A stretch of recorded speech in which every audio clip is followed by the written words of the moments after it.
সম্মানিত মুসল্লিয়ানে ইকরাম, আসসালামু আলাইকুম ওয়া রাহমাতুল্লাহি ওয়া বারাকাতুহু। ওয়ালাইকুম আসসালাম। আল্লাহ তাবারক ওয়া তাআলা মহিয়ান দুনিয়া মুহররমের চতুর্থ সপ্তাহে যে আল্লাহ পাক আপনি আমাদেরকে সকলকে পবিত্র করে আসার বসার মতো সেই সুযোগটুকু আল্লাহ দান করেছেন। সেই জন্য মহান রব্বুল আলামিনের দরবারে আমরা সকলেই পুরুষই একবার শুকরিয়া আদায় করতেছি। আলহামদুলিল্লাহ। আল্লাহ পাক ইচ্ছা করলে আপনি আমাকে বাড়িতে রাখতে পারতেন। আপনি আমার মতো কত বাবা আজকে শ্রেষ্ঠ দিন, গরিবের বছর দিন, গুণা মাফির দিন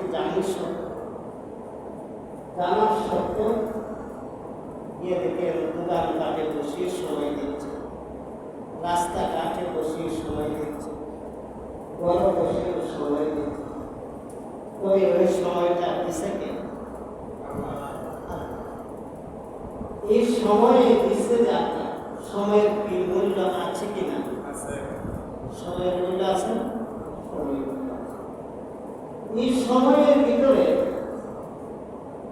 কে কতটুকু সময়ের ভিতরে আল্লাহ পাককে কামিয়াবি অর্জন করল, কে কতটুকু আল্লাহকে সন্তুষ্ট করল, সেই সন্তুষ্ট ও সন্তুষ্টের জন্য আল্লাহ পাক সেই সময়টা বান্দাকে দিয়েছে। আর যদি আল্লাহ তা না দেখতো তাহলে এই সময়টা দেওয়ার কোনো প্রয়োজন ছিল না। যাই হোক, এই সময়টা আমরা পেয়েছি।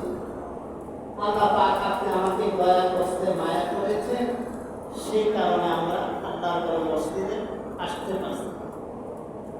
আল্লাহর একটা মনোনীত মন লাগে, আল্লাহ যাকে দয়া লাগে, আল্লাহ যার মায়া লাগে, সেই মন নয় আল্লাহর কাছে আসতে পারে। আর যার দয়া হয় না, যার নসিব ভালো না, সে কখনো ভালো কাজে আসতে পারে না। চেষ্টা করলো আসতে পারে না, একটা নসিব না, নসিবই সব। আমরা দেখেন কেমন নসিব, আমরা এমন একজন নবী, যেই নবী আল্লাহ পাক রব্বুল আলামিন দুনিয়ার মধ্যে পাঠাইছেন। এই আখির নবীর উম্মতে কিভাবে শ্রেষ্ঠ ইবাদত হইব আর কিভাবে ইবাদতটা করলে আল্লাহর দরবারে পৌঁছবা হবে, সেই প্রচেষ্টা, সেই কথাটা আমার আল্লাহ পাক কোরআনে দিয়েছে। যেমন আজকে নামাজ পড়তেছি, নামাজ কি কেউ বলতে পারবে আমার নামাজটা কবুল হয়েছে? এবং তাকে কেউ দিতে পারবে? কেউ দিতে পারবে। রোজা রাখছি, কেউ বলতে পারবে আমার রোজাটা কবুলিয়াত হয়েছে? কেউ বলতে পারবে।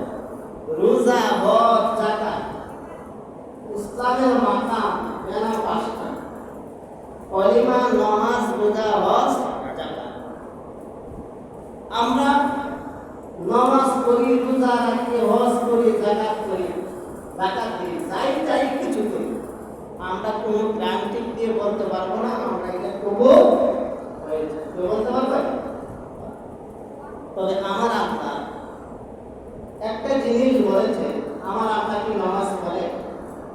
নামাজ পড়ে। আমার আল্লাহ নামাজ পড়ে?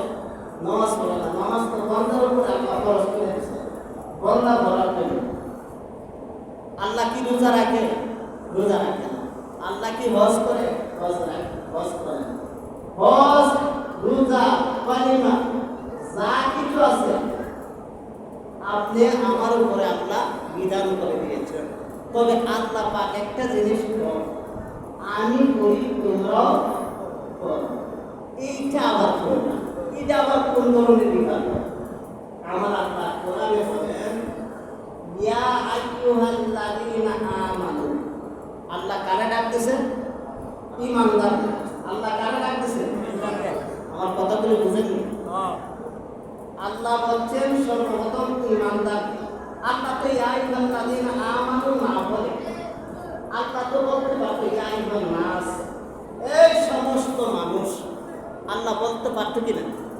তবে আল্লাহ সমস্ত মানুষকে ডাকতেন না, আল্লাহ ডাকতেছেন ইয়া আইয়ুহাল্লাযীনা আমানু, হে ঈমানদারগণ, হে মুত্তাকিনগণ, এই পরহেজগারগণ, ইউসাল্লু, তোমরা দুরূদ করো, ইউসাল্লু, তোমরা দুরূদ করো, ওয়াসাল্লিম, এবং সালাম করো, তাসলিমা, ইজ্জত সম্মানের সহিত, ইজ্জত সম্মানের সহিত।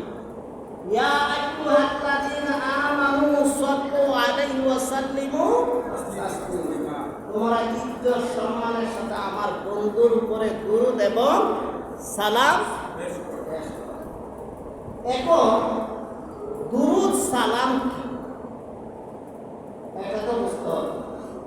আমার আল্লাহ বলে আমিও আমার বন্ধুদের উপর দুরূদ শরীফ পড়ি, এবং আমি আল্লাহ নিজে পড়ি না, আমি ফেরেশতাদেরকে গণকে নিয়ে আমি আমার বন্ধুর হাবিবের উপরে দুরূদ পড়ি, তোমরাও আমার বন্ধুর হাবিবের উপরে দুরূদ শরীফ পড়ো। ফজিলত আছে কিনা? আছে। দেখেন আল্লাহ পাক আল্লাহ নবীর হাদিস শরীফে কি বলছে, মান সাল্লা আলা আশারা ফি আউলান নাহারি ওয়া আশারা ফিল আখিরিন নাহারি নালাতাহু। আমার রাসূল বলেন মান সাল্লা আলা আশারা, যেই ব্যক্তি আমার উপরে 10 বার দুরূদ শরীফ পড়বে, আউয়ালান নাহারি ওয়া আশারা ফিল আখিরিন নাহারি নালাতাহু, সকাল এবং সন্ধ্যা, সকাল এবং সন্ধ্যা 10 বার আমার উপরে যে বান্দা, যে উম্মত দুরূদ শরীফ পড়বে, তাদের জন্য আমার নবী খুশির সংবাদটা কি দেন? দেখেন, শাফাআতি ইয়াউমাল কিয়ামা, আমার নবী বলেন আমি রাসূল, আমি নবী ওই বান্দার জন্য, উম্মতের জন্য আখিরাতের ময়দানে ওয়াজিব হয়ে যাবে আমি সুপারিশ করব। সুবহানাল্লাহ। সুপারিশটা করবে কি এর কারণে? দুরূদ। কিসের কারণে? দুরূদ শরীফ। যেই ব্যক্তি আল্লাহর রাসূলের উপরে সকাল সন্ধ্যা, সকালে এবং সন্ধ্যায় বিকালে, যেই ব্যক্তি আল্লাহর রাসূলের উপরে 10 বার দুরূদ শরীফ পড়বে, আল্লাহর রাসূল সেই খুশি হইয়া ওই উম্মতটাকে আল্লাহর রাসূল হাশরের ময়দানে, কিয়ামতের ময়দানে আল্লাহর রাসূল তাকে জান্নাতে নিয়ে যাবে। সুবহানাল্লাহ। এখন এই প্রসঙ্গে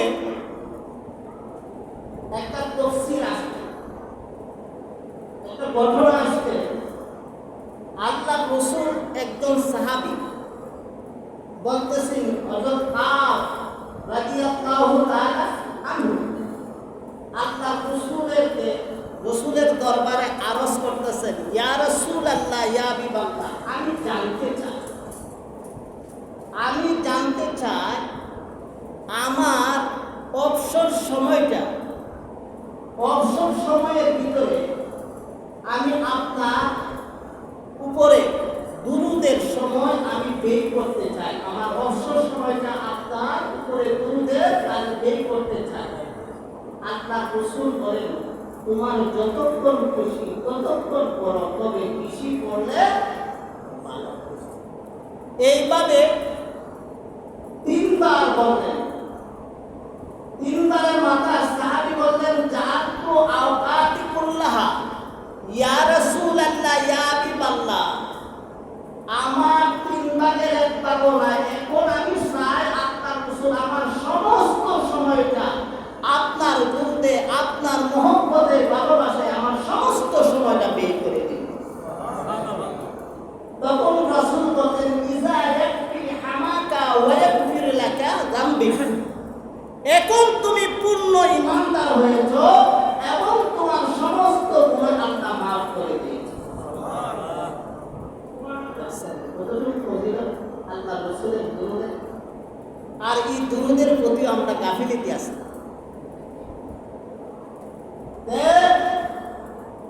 আল্লাহ একজন আল্লাহর ওলি,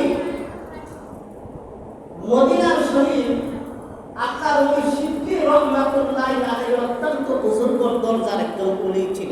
আপনারা শুনছেন না?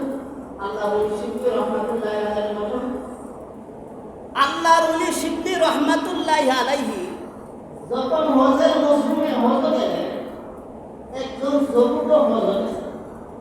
তখন ওই যুবকটা দেখতেছে কানায় কাবার ঘর যখন তোয়াফ করে, যারা হজ গেছে তারা বলতে পারবে প্রত্যেকটা জায়গার মধ্যে দোয়া আছে কি নাই? দোয়া আছে না?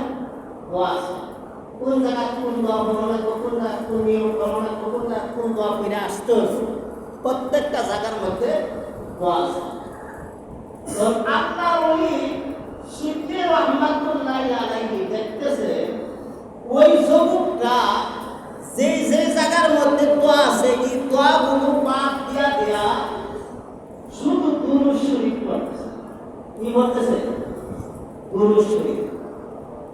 যখন দুরূদ শরীফ পড়তেছে, সে আশ্চর্য এই বিষয় দিকটা আল্লাহ ওলি সিদ্দিক রহমাতুল্লাহি আলাইহি ওই যুবকটাকে ডাক দিলেন, বাবা এইদিকে আসো। ও বাবা, তুমি যে কানায় কাবা তোয়াফ করছো, প্রত্যেকটা জায়গার মধ্যে তো দোয়া আছে। আমি লক্ষ্য করলাম, দেখলাম তুমি প্রত্যেকটা দোয়াকে অতিক্রম করে করে বাদ দিয়ে দিয়ে তুমি শুধু দুরূদ শরীফ করেছো। তার কি? তার বিষয় কি? ও হুজুর শুনতে বুঝি, আমি দুরূদ শরীফের মধ্যে যে ফজিলত পেয়েছি, বরকত পেয়েছি, কোন দোয়ার মধ্যে এত ফজিলত বরকত আমি পাইনি। তখন ওই যুবক আল্লাহর ওলি সিদ্দিক রহমাতুল্লাহি আলাইহি দরবারে ঘটনাটা বললেন, হুজুর একবার আমি আমার বাবাকে নিয়ে হজে যাত্রা করেছি, হজে যাওয়ার জন্য রওনা করেছি। হুজুর আগেকার কোনো মানুষ দৌড় গতিতে কোনো যানবাহন ছিল না, পাও দিয়া হেঁটে যাইত, ঘোড়া দিয়ে সওয়ার হয়ে যাইত, অনেক দিন লাগতো হজের মধ্যে যাইতে। ঠিক কিনা? কেন নাই? ওই যুবকটা দেখতে বলতেছিল, হুজুর আমি আমার বাবার কাছে আমি আমার বাবার সঙ্গে যখন হজের সময় হজের যাত্রা রওনা করলাম, যাইতে যাইতে যাইতে যাইতে আমার বাপ যখন বাচ্চাদের মধ্যবর্তী রাস্তার মধ্যে আসলো, আমার আব্বার প্রচন্ড জ্বর আসলো। কি আসলো? জ্বর। জ্বর আসার পরে আমার আব্বা ওই রাস্তার মধ্যে ওই মধ্যবর্তী অবস্থায় আমার আব্বা ইন্তিকাল করলো। ইন্তিকাল করার সাথে সাথে আমি আমার বাবার চেহারাটা দেখলাম যেন একটা অন্য আকৃতি হয়ে গেল, শুকুরের মতো একটা চেহারা আকৃতি হইল, বিশ্রী হয়ে গেল। আমি আমার লজ্জায়, আমার কষ্টে, আমি দুঃখে আমার বুকের দিকে রুমালটা দিয়ে আমার বাবার মুখটাকে আমি ডেকে দিলাম। ডেকে দিয়ে বললাম, আল্লাহ আমার বাবাকে নিয়ে কানায় কাবার ঘরে জিয়ারতের উদ্দেশ্যে রওনা দিয়েছিলাম। আমার আব্বা রাস্তার মধ্যে ইন্তিকাল করলো। আবার আমার আব্বা চেহারাটা এমন অবস্থা হইল, এই কষ্ট নিয়ে ওই যুবকটা কাঁদতে কাঁদতে কাঁদতে কাঁদতে কাঁদতে কাঁদতে রাত যখন গভীর হয়ে গেল, একটু নিদ্রায় হেলেন দিয়ে বলল,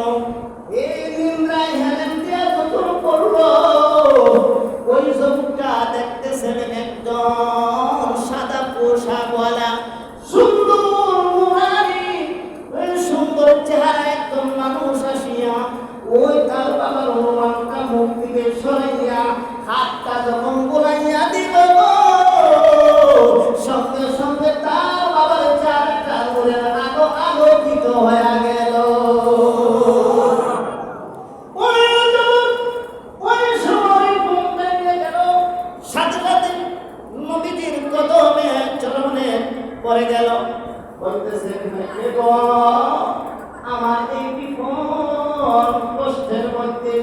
কে আপনি আমাকে সাহায্য করলেন? আপনি কোথায় থেকে আসলেন? আপনি কে? আপনার নামটা একটু বলে যান। আপনি কোথায় থেকে আসলেন? এই সাহায্য আমাকে করলেন এই কঠিন দুর্দশার মধ্যে। বলতেছে আমি হইলাম এমন একজন মানুষ গো, আমি এমন একজন লোক গো, আমি তো জাহানের নবী সাইয়্যিদুল মুরসালিন রাহমাতুল লিল আলামিন, আমি হইলাম তো জাহানের নবী মুহাম্মদ রাসূলুল্লাহ সাল্লাল্লাহু তাআলা আলাইহি ওয়াসাল্লাম। বলতেছি ইয়া রাসূলুল্লাহ, ইয়া হাবিবাল্লাহ, আল্লাহর নবী গো, বাগদাদের পথের মধ্যে আমার আব্বার ইন্তিকাল হয়েছে। কই মদিনায়, কই বাগদাদ? ও আল্লাহর নবী, আপনি কিভাবে সংবাদ পেলেন? আপনি কিভাবে আসলেন? কসম বাবা, আমি কিভাবে সংবাদ পেয়েছি?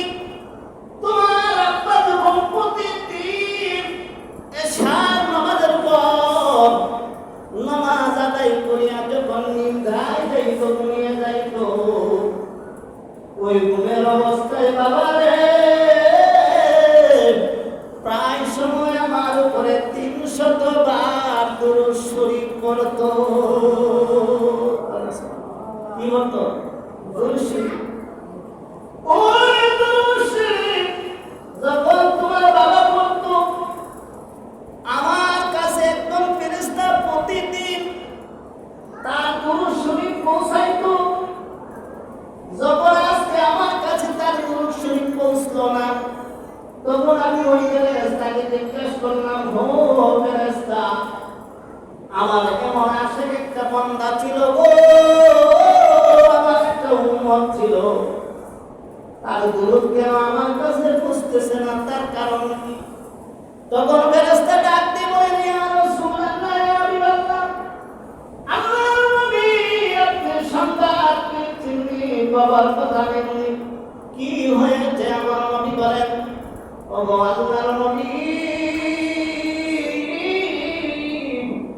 আপনার ওই আশেকটা যখন বাড়ির থেকে রওনা হয়ে মক্কা মদিনা যেতেছিল, তার আবার দোয়া করব, পথের মধ্যে বাগদাদের রাস্তার মধ্যে তার প্রচন্ড দূরে সেই ইন্তিকাল করেছে, তার চেহারাটা এমন এমন হয়েছে।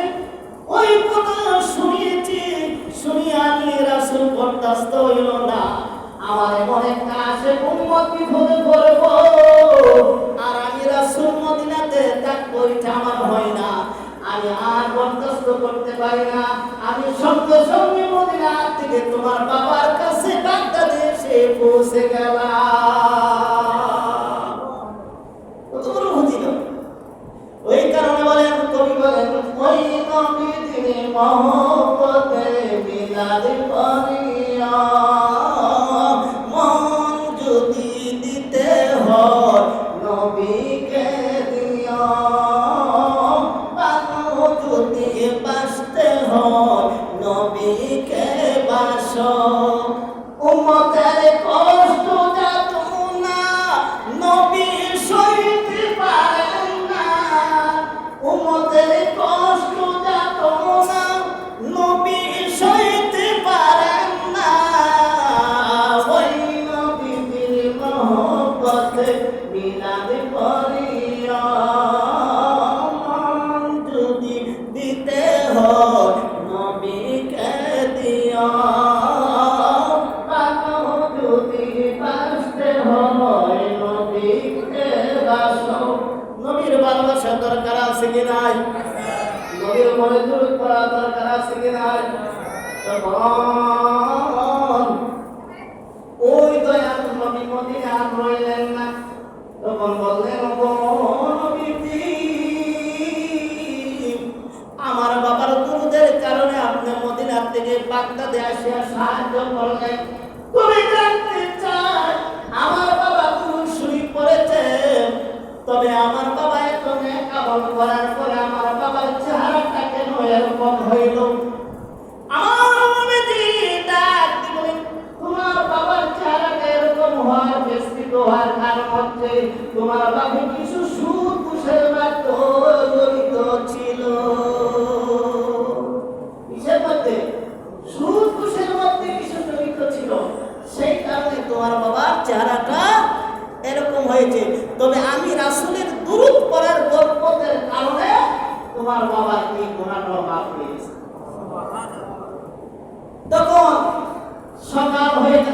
সন্ধ্যা রাত পোহায় হয়ে গেল, দেখতেছে দলে দলে দলে দলে মানুষ আইসা ভিড় করতেছে। তখন যখন বলতেছে, হ্যাঁ আমার বাবা ইন্তিকাল করলো কেউ জানে না, আমার বাবার এই কোনো দাফন হইতেছে কেউ জানে না, এতগুলো মানুষ কোথায় থেকে আসলো? সকালবেলা থাকে যাক মানুষ আসতেছে। তখন লোকটা জিজ্ঞাসা করলো, তোমরা কিভাবে খবর পেলে, তোমরা কিভাবে আসলে? তো আমরা আসমানি আওয়াজ শুনেছি। আমরা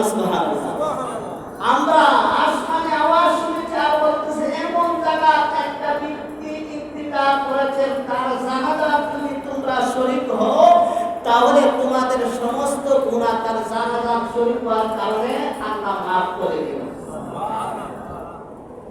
এই কথা শোনায়, এই গুনাহ মাফের কথা শুনি, আসমানি আওয়াজ শুনিয়ায় আমরা তার জানাজার মধ্যে শরীক হয়ে গেলাম। ইজ্জতের সম্মানে তাকে কি করলেন? দাফন করলেন। দেখেন দুরুদের কারণে আল্লাহ কত বড় সম্মান দিয়েছে। দুরুদের কারণে ওই কন্যা স্থানটা কোথায় দিয়েছে। শুধু তাই নয়, দেখেন দুরুদের কত ফজিলত। আমরা দুরুদ শরীফের মধ্যে গাফিলতি করি কিনা? করি বাবা, অনেকে আছে দুরুদ শরীফে গাফিলতি করি। তবে এই দুরুদ শরীফ বেশি বেশি পড়বেন। আল্লাহ রাসূল হাদিস শরীফে বলতেছেন, ক্বালা রাসূলুল্লাহ সাল্লাল্লাহু আলাইহি ওয়াসাল্লাম, ইন্না লাকিতু জিবরাইল ফাবাশশিরনি ফাকালা আল্লাহু তাআলা মান সাল্লা আলাইহি সাল্লাইতু আলাইহি ওয়া মান সালিমা আলাইকা সালিমা আলাইহি ফাসাদাতু লিল্লাহি শুকরা। বলতেছেন আল্লাহ রাসূল বলেন, ক্বালা রাসূলুল্লাহ রাসূল সাল্লাল্লাহু আলাইহি ওয়াসাল্লাম আমার নবীকে বলেন, ইন্নী লাকিতু জিবরাইল, জিবরাইল আলাইহিস সালামের সাথে আল্লাহর নবীর সাক্ষাৎ হয়েছে। কি হয়েছে? সাক্ষাৎ হয়েছে। সাক্ষাৎ হওয়ার পরে ফাবাশশিরুনি, এবং জিবরাইল আমার নবীকে সুসংবাদ দেয়। কি দেয়? সুসংবাদ দিতেছে। ক্বালা, জিবরাইল বললেন, ক্বালা আল্লাহু তাআলা মান সাল্লা, জিবরাইল বলেন, ক্বালা আল্লাহু, আমাকে আল্লাহ তাআলা বলেছেন, আমাকে আল্লাহ তাআলা বলেছেন, মান সাল্লা, যেই ব্যক্তি দুরূদ শরীফ পড়বেন, যে ব্যক্তি রাসূলের উপর দুরূদ শরীফ পড়বেন, সাল্লাইতু আলাইকা, আল্লাহ তার উপরে রহমত প্রেরণ করবেন। বলনা সুবহানাল্লাহ। আল্লাহ তার উপরে কি করবে? রহমত প্রেরণ করবেন দুরূদ শরীফে। এরপরে বলতেছেন, মান সাল্লাল্লাহু আলাইকা, আর যে ব্যক্তি সালাম দিবে, আর যে ব্যক্তি সালাম দিবে, সাল্লাইতু আলাইকা, আল্লাহ তাকে সালাম দিবে, আল্লাহ তাকে সালাম দিবে। এই কথা শুনিয়া আমার নবী কি করলেন? ফাসাদাতু লিল্লাহি শুকরান, আমার আল্লাহর নবী খুশি হইয়া শুকরানা শুরু আল্লাহর দরবারে দুইটা সেজদা মেরে দিলেন। কি করে দিলেন? সেজদা দিয়েছেন। দেখেন রাসূলের উপরে দুরূদ শরীফ পড়লে নবী তো খুশি খুশি, আল্লাহও খুশি। তাহলে দুরূদের বরকত আছে কি না? দুরূদ শরীফ পড়তে গিয়ে দেখেন অনেকেই মুখের আওয়াজই দেয়। কেন না? আল্লাহ রাসূল বলেন, আওলান নাসি বিআকসারিহিমুস সালাত, সেই ব্যক্তি আমার শাফায়াত পাওয়ার উপযুক্ত যে আমি রাসূলের উপরে বেশি বেশি দুরূদ শরীফ পড়বে। যে বেশি বেশি দুরূদ শরীফ পড়বে সেই ব্যক্তি আল্লাহ রাসূল তার উপরে সন্তুষ্ট থাকবে। শুধু তাই না গো, শের খুদা মওলা আলী, শের খুদা হযরত মওলা আলী রাদিয়াল্লাহু তাআলা আনহু, কেন নাই? সে তো দরিদ্র, গরীব, আর আবু জেহেল তার কয়েকজন সহপাঠী নিয়ে বসা। এমন তো অবস্থায় এক ভিক্ষুক আসলো, আসার পরে বলতেছে, আমাকে কিছু ভিক্ষা দাও।